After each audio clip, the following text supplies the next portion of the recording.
প্রধানমন্ত্রী গতকাল সংবাদ সম্মেলন করেছেন বরাবরের মতো।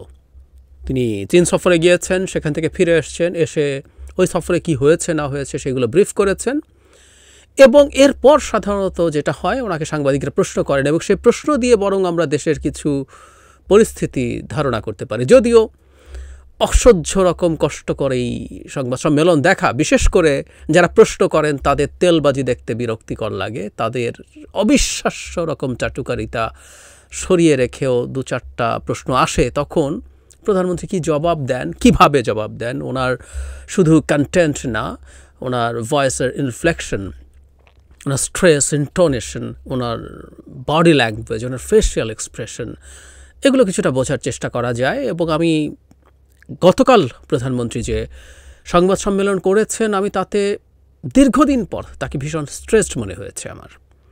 মানে এমনিতে যেটা হয়, আমি ওনার মধ্যে খুবই রিল্যাক্সড একটা অবস্থা দেখি।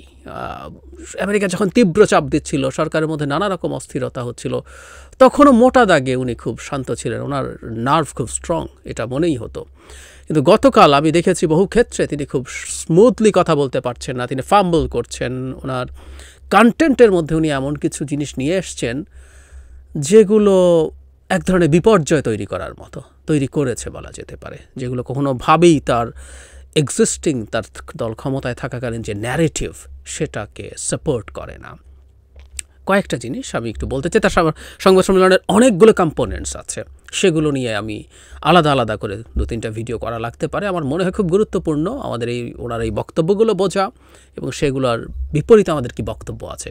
দীর্ঘ সময় তিনি কোটা নিয়ে কথা বলেছেন, কোটা নিয়ে যা যা বলেছেন আমি সেগুলো ধরে ধরে আলাপ করব। কিন্তু এর মধ্যেও ওই যে বলছিলাম যে উনি এমন সব মন্তব্য করেছেন যেটা আসলে কিছুটা হলেও সংকট তৈরি করছে বা সংকট বাড়াচ্ছে। উনি আবারও মতিয়া চৌধুরীর মতো রাজাকারের বাচ্চা বলেছেন কোটার যারা আছেন তাদেরকে। আসবো সেই জায়গায়। প্রথমে শুরু করে যেটা নিয়ে ভীষণ আলোচনা হচ্ছে, তিনি তার একজন পিয়নের কথা বলছেন যে 400 কোটি টাকা বানিয়েছে। উনি এক্স্যাক্টলি কি বলেছেন সেটা একটু পড়ি। উনি বলছেন, আমার বাসায় কাজ করে গেছে পিয়ন, সে এখন 400 কোটি টাকার মালিক, হেলিকপ্টার ছাড়া চলে না। এটা বাস্তব কথা। কি করে বানালো সেই টাকা এখন আমি জানছি। তাকে বাদ দিয়ে কার্ড সিজ করে আমি ব্যবস্থা নিয়েছি। এটা তো হয়, যখনই চোখে আসে ব্যবস্থা নেন। এরপর বলছেন উন্নতি হতে থাকলে নাকি দুর্নীতি হতেই থাকে। এটা একেবারেই সঠিক কথা না। উন্নতির সাথে দুর্নীতি ইন্টারটুয়াইন্ড। এটা দীর্ঘদিন থেকে সরকারের দিক থেকে গেলানোর চেষ্টা করা হয়েছে, আমরা এটা গিলি না। এটা নিয়েও কথা বললাম তো, ওনার অনেকগুলো ইস্যু নিয়ে কথা বলবো। কিন্তু আজকে ওনার এই সংবাদ সম্মেলনের কিছু বিপর্যয় যেগুলো প্রমাণ করে যে উনি যথেষ্ট স্ট্রেসড আছেন, সেটার পক্ষে যেগুলো যায়। যাই হোক, কে এই 400 কোটি টাকার পিয়ন, এরকম রিপোর্টের মধ্যে বেরিয়ে গেছে। ধারণা করা হচ্ছে উনি মিস্টার জাহাঙ্গীর ওনার নাম, একসময় পানি খাওয়াতেন ওনার অফিসে বসে। পানি জাহাঙ্গীর বলে নাকি উনি পরিচিত ছিলেন। পরে উনি শুধু ওনার মানে প্রধানমন্ত্রীর ব্যক্তিগত সহকারী পরিচয় বেচে, পিয়ন বা এরকম কিছু হোয়াটএভার ব্যক্তিগত সহকারীও বিভিন্ন জায়গায় বলেছেন, এটা বেচে উনি এত টাকার মালিক বনে যান। নোয়াখালী এক আসন থেকে নির্বাচনও করতে চেয়েছেন, সেখানে আওয়ামী লীগের বিভিন্ন পদে ছিলেন এবং ওই পরিচয়ে অনেক কিছু হয়েছে। এবং 2023 সালে যেটা হয়েছে তার বিরুদ্ধে নীতিমতো ঘোষণা দেওয়া হয়েছিল তার সাথে যাতে কোনো যোগাযোগ না রাখে। তার সম্পত্তির একটা তালিকা আছে এরকম, মানে বাংলা ট্রিবিউন যেটা লিখছে, রাজধানী ঢাকা একাধিক ফ্ল্যাটের মালিক হয়েছে। ধানমন্ডিতে স্ত্রীর নামে 2500 বর্গফুটের ফ্ল্যাট। নোয়াখালী মাইজদি শহরের একটা এলাকায় 8 তলা বাড়ি আছে। নোয়াখালীতে বিপুল অর্থ খরচ করেছেন, বিশাল লাটবহর নিয়ে সভা সমাবেশ করতেন। এই যে এই ডামি নির্বাচন যেটা গেল সেটাই, তার মানে ডামি নির্বাচন পর্যন্ত উনি জানুয়ারিতে এই রেইসে আছেন, অথচ ওনাকে এর আগে ঘোষণা দিয়েছিল তার কোনো যোগাযোগ থাকবে না, ইত্যাদি ইত্যাদি। এছাড়া আছে মোহাম্মদপুর নিউ মার্কেটের দোকান আছে, মিরপুরে 7 তলা ভবন আছে, 2টি ফ্ল্যাট আছে। মানে আমরা বুঝতে পারি আসলে এগুলো ডিটেল পড়ে বিরক্তি উৎপাদন করার দরকার নেই। প্রধানমন্ত্রীর পিয়ন হওয়াও 400 কোটি টাকার ব্যাপার। এখন প্রশ্ন যেটা হচ্ছে, যেটা ওনার খুব স্ট্র্যাটেজিক ভুলের কথা আনা হলো, সে 7 জানুয়ারি যে ডামি নির্বাচন, সেই নির্বাচনে পার্টিসিপেট করতে চাইছে। কী ব্যবস্থা নেওয়া হয়েছে এবং কিভাবে টাকা তারা তৈরি করে এই তথ্যগুলো অজানা থাকার কোনো কারণ নাই। আর কার্টার সিজ করে ব্যবস্থা নিয়েছেন, আমরা কি জানি যে এই ভদ্রলোকের বিরুদ্ধে কোনো সিগনিফিক্যান্ট ব্যবস্থা নেওয়া হয়েছে, আইনগত ব্যবস্থা, ফৌজদারি মামলা এবং সেটা অনুযায়ী ব্যবস্থা কিছুই নেওয়া হয় নাই, আমরা জানি। এবং এখন এই কথাটা প্রসঙ্গক্রমে বলে ফেলা নিশ্চিতভাবেই তার জন্য সমস্যা তৈরি করেছে সিরিয়াসলি সমস্যা তৈরি করেছে। এবং এই প্রশ্ন এখন সবাই করছে যে একটা পিয়ন এই পরিমাণ টাকা শুধুমাত্র প্রধানমন্ত্রীর পিয়ন হিসাবে আর্ন করতে পারে, তাহলে আর সবাই কি আর্ন করছে, কত আর্ন করছে, কেমন আর্ন করছে? প্রধানমন্ত্রী নিজে স্বয়ং বলছেন 400 কোটি টাকা, এবং হেলিকপ্টার ছাড়া চলেই না।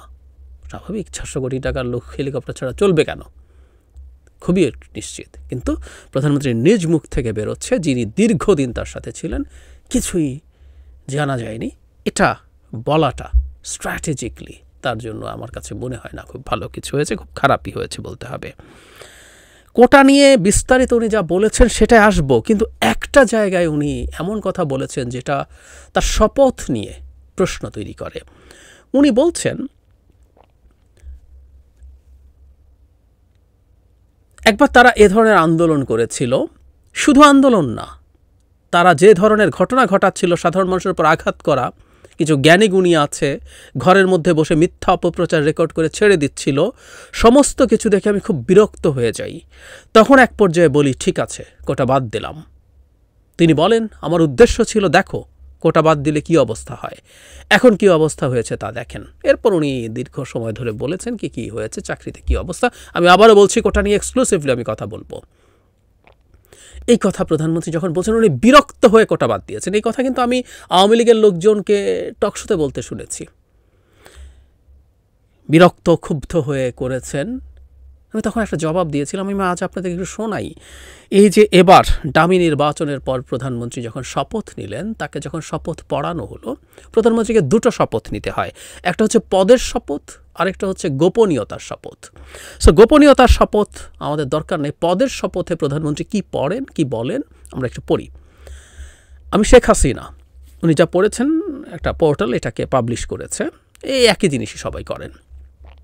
আমি শেখ হাসিনা সশ্রদ্ধ চিত্তে শপথ করিতেছি যে আমি আইন অনুযায়ী সরকারের প্রধানমন্ত্রী পদের কর্তব্য বিশ্বস্ততার সহিত পালন করিব। আমি বাংলাদেশের প্রতি অকৃত্রিম বিশ্বাস ও আনুগত্য পোষণ করিব। আমি সংবিধানের রক্ষণ, সমর্থন ও নিরাপত্তা বিধান করিব এবং আমি ভীত বা অনুগ্রহ, অনুরাগ বা বিরাগের বশবর্তী না হইয়া সকলের প্রতি আইন অনুযায়ী যথাবিহিত আচরণ করিব। শেষ অংশটা আমরা অনেকেই জানি, এই জায়গাটা আবার পড়ি। আমি ভীত বা অনুগ্রহ, অনুরাগ বা বিরাগের বশবর্তী না হইয়া সকলের প্রতি আইন অনুযায়ী যথাবিহিত আচরণ করিব। এই হচ্ছে শপথের অংশ। অনুরাগ বিরাগ এগুলোর বশবর্তী কোনো সিদ্ধান্ত না নিয়ে প্রপার আচরণ করা হবে। তাহলে প্রধানমন্ত্রী বিরক্ত হয়ে যখন কোটা বাতিল করেন, এটা ওনার শপথের পরিপন্থী। এই শপথ শুধু প্রধানমন্ত্রী না, মন্ত্রী বা মন্ত্রী বলতে সংবিধানে মন্ত্রী, প্রতিমন্ত্রী, উপমন্ত্রী যারা আছে সবাই সংবিধান মঞ্চের মন্ত্রী, তারাও এই শপথ পাঠ করেন। এই হচ্ছে পরিস্থিতি। তাহলে আমরা এটা বলতেই পারি, শপথের বাইরে গিয়ে উনি এটা করেছেন, এবং একজন প্রধানমন্ত্রী বিরক্ত হয়ে এরকম সিদ্ধান্ত নেবেন, কোনোভাবেই এটা সঠিক কিছু না। এবং কোটা প্রসঙ্গে উনি এত বিরক্ত হয়েছেন, উনি রাজাকারের বাচ্চা ধরনের কথা বলে ফেলেছেন যে এটা কি মুক্তিযোদ্ধাদের নাতিনাতিদের থাকবে না রাজাকারের নাতিনাতিদের বা বাচ্চাদের থাকবে, এরকম মন্তব্য করেছেন, যার ইনস্ট্যান্ট একটা প্রতিক্রিয়া হয়েছে। ঢাকা ইউনিভার্সিটিতে ওই গভীর রাতেই স্টুডেন্টরা টিএসসিতে এসছে এবং তুমি কে আমি কে, রাজাকার রাজাকার এই ধরনের স্লোগান দিয়েছে। আমরা জানি এই ধরনের স্লোগানের বিরুদ্ধে কিছু মানুষ নেমে আসবে। 2018-তে বেগম মতিয়া চৌধুরী যখন রাজাকার বলেছিলেন, তখন একই ধরনের আচরণ যখন করেছিল যে আমি রাজাকার, এই ধরনের প্ল্যাকার্ড সমালোচনা হয়েছিল। আমরা এই যে প্রতিবাদটা হচ্ছে, এটা সিম্বলিক ভ্যালুটা নিশ্চয়ই বুঝতে পারি কেন এই কথাটা বলা হচ্ছে। এরা কেউ রাজাকার নয়।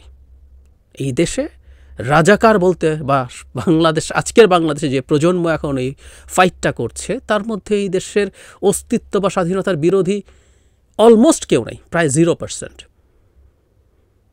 কিন্তু ওই কষ্টটা তারা একটা ন্যায্য দাবিতে তাদের যেভাবে ট্যাগড হতে হয় তার প্রতিবাদে এটা করছে।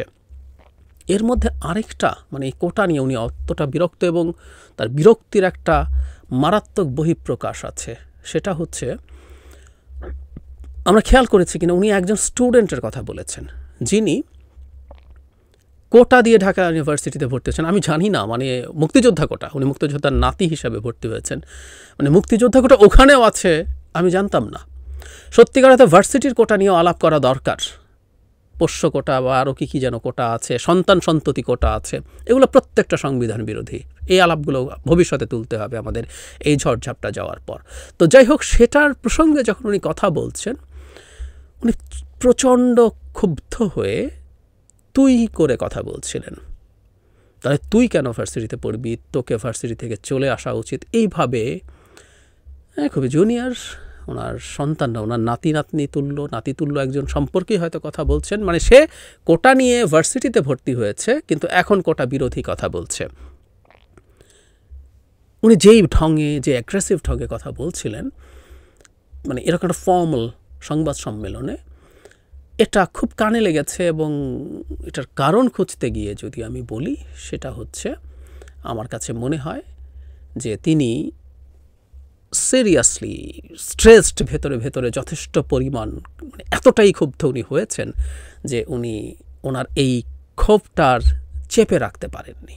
কেউ বলতে পারেন যে উনি আমাদেরকে কেয়ারটেয়ার করে না, মনে যায় সে চলে বলে দিয়েছেন। আমি দীর্ঘদিন থেকে তার এই সংবাদ সম্মেলনগুলো ফলো করার চেষ্টা করছি। আমি ওনার আগের আচরণের সাথে গতকালের ওনার অ্যাটিটিউড এবং ভাষার ব্যবহার, ভাষার ইনফ্লেকশন সব কিছু যদি যোগ করি, আমি বলতে পারি যে উনি আসলে খুব স্বাভাবিক অবস্থায় ছিলেন না, খুবই স্ট্রেস ছিলেন। স্ট্রেস প্রসঙ্গে আরেকটা কথা একটু যোগ করি, সেটা হচ্ছে ঘটনাচক্রে গতকালের সংবাদ সম্মেলনে ডক্টর ইউনুস আসেনি। খুবই প্রিয় বিষয়, কেউ না কেউ ইউনুস তুলে দেন এবং প্রধানমন্ত্রী দীর্ঘ সময় কথা বলেন। ভারত থেকে আসার পর ডক্টর ইউনুস প্রসঙ্গ তোলা হয়েছিল এবং উনি প্রায় 17-18 মিনিট কথা বলেছিলেন শুধু ডক্টর ইউনুসকে নিয়ে। গতকাল সংবাদ সম্মেলনে ডক্টর ইউনুসের কথা তোলা হয়নি, টাকা পাচার নিয়ে, দুর্নীতিবাজ নিয়ে কথা উঠল। উনি ওখানেও ইঙ্গিতে ডক্টর ইউনুসকে নিয়ে আসলেন। মানে কি পরিমাণ ক্ষুব্ধতা ডক্টর ইউনুসের প্রতি আছে, অবসেশন তৈরি হয়েছে, সেটাও বেরিয়ে আসলো। তো যে কথাটা বলতে চেয়েছি সেটা হলো চায়না সফর থেকে এসে চায়না সম্পর্কে উনি যথেষ্ট মানে যেসব তথ্য দিয়েছেন সেগুলো নিয়ে যথেষ্ট প্রশ্ন আছে।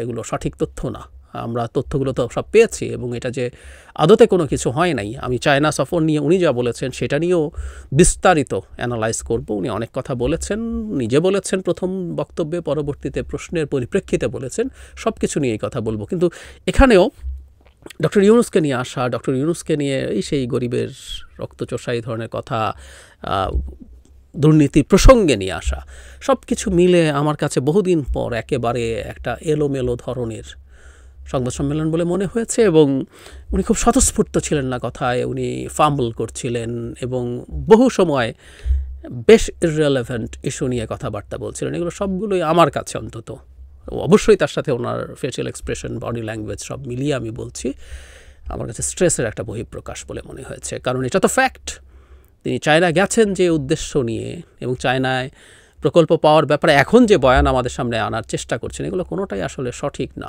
উনি গেছেন কেন, না পেয়ে এখন কি বলছেন, সব কিছু আলোচনার কথা আছে, কিন্তু পাওয়া যায় নাই, এটা সংকট তৈরি করেছে। তার কন্যার অসুস্থতার কথা তিনিও বলছেন।